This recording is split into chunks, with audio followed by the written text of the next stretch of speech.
voir les grandes lignes, hein, avec l'aïkido, le katsuganundo, le non-faire, le dojo.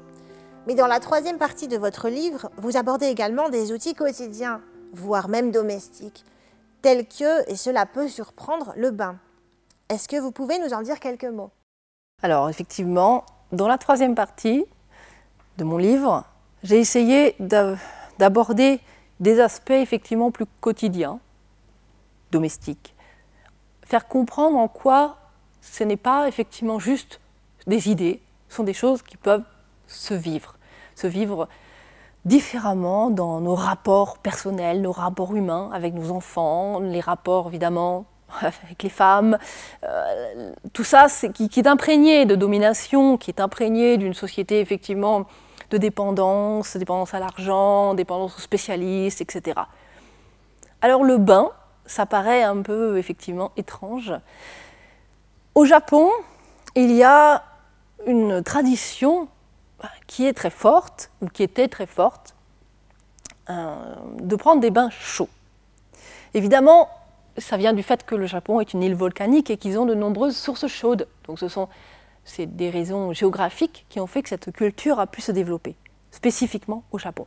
Mais néanmoins, le fait de se baigner, de prendre des bains et de se laver autant physiquement que quelque part psychiquement, c'est une idée qu'on retrouve en fait dans plein de cultures différentes à plein d'endroits du globe.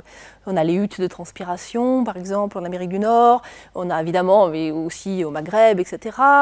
Donc il y a plein d'endroits où il y a cette idée qu'à travers l'eau, soit l'eau très chaude, la vapeur d'eau, soit l'eau très froide, on a des changements d'état.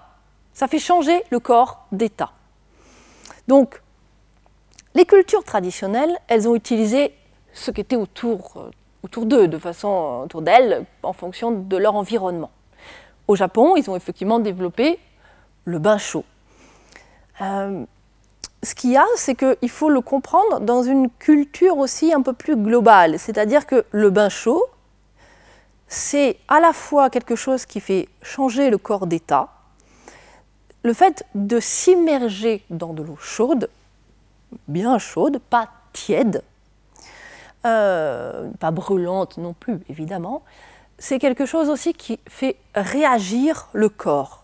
On va transpirer, les pores de la peau s'ouvrent, il y a une transpiration qui élimine les toxines, les saletés. Ça nous détend, bien sûr, aussi.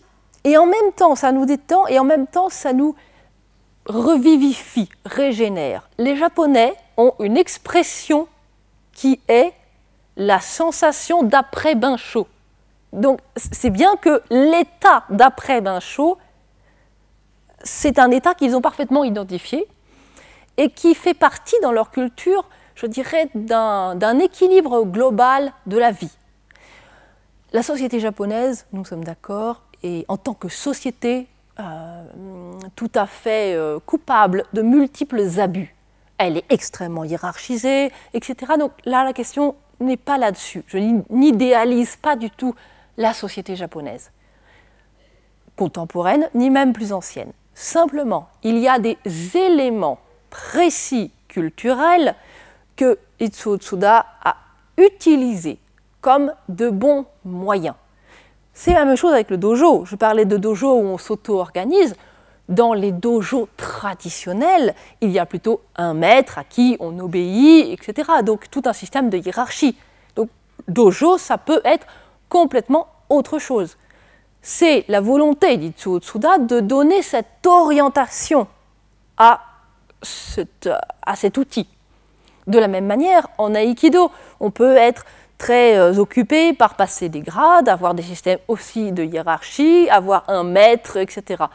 Donc là aussi, c'est sa volonté d'utiliser ces outils comme un chemin de libération et donc de les orienter comme ça, de les organiser comme ça.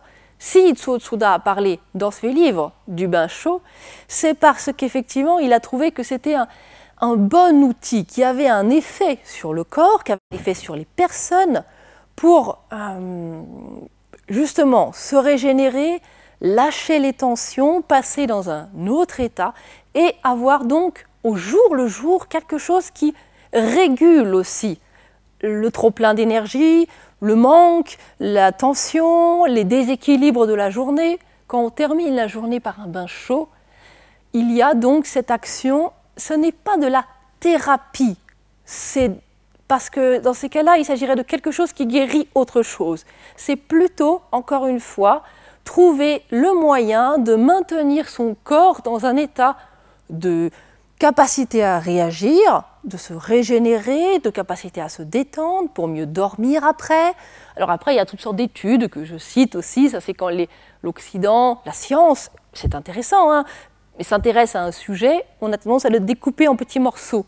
Donc effectivement, il y a des études qui ont étudié les effets bénéfiques si on prend un bain, etc., etc. On dort mieux, ça règle le cycle circassien, etc. Bon, d'accord, ça règle en gros l'horloge interne. C'est intéressant de voir que la science s'intéresse à ces aspects-là. Le fait est, c'est que dans la culture japonaise, on n'a pas attendu d'avoir une explication, on a juste constaté que c'était bénéfique au corps humain. Donc c'est vrai qu'effectivement, c'est quelque chose qui participe à un équilibre global de la vie et du corps.